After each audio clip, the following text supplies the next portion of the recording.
हर रोज की तरह आज भी नहा धो के तैयार होके मैं निकल लेता हूँ अपनी कोचिंग के लिए।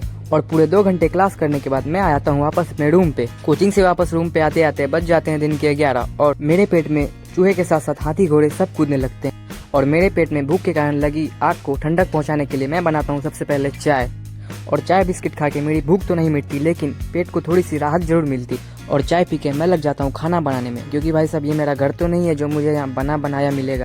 और कुछ घंटों में ही मेरा खाना भी तैयार हो जाता है। और आज मैं खाने में बनाया हूँ दाल भात चोखा। और पता नहीं क्यों हर रोज दोपहर में खाना खाने के बाद मेरी बेड की ग्रेविटेशनल फोर्स मुझे अपनी ओर खींचने लगी। और शाम होते ही 2 बिन बुलाए मेहमान आ जाते हैं मेरे रूम पे। मजाक से हट के ये दोनों मेरे दोस्त हैं। ब्लैक टी शर्ट वाला बंदा है विशाल, अमन का क्लासमेट, और ये है अमन, मेरा 5 साल पुराना दोस्त। चाय पीने के बाद ये दोनों मुझे अपने साथ लेके आ जाते हैं, क्योंकि अमन को लेने थे स्कूल के लिए व्हाइट शूज। और पूरे 3-4 दुकान घूमने के बाद भी इसके लायक के जूते हमें कहीं नहीं मिलते। और जूते मिलते भी हैं तो वो इसके साइज के ही नहीं होते।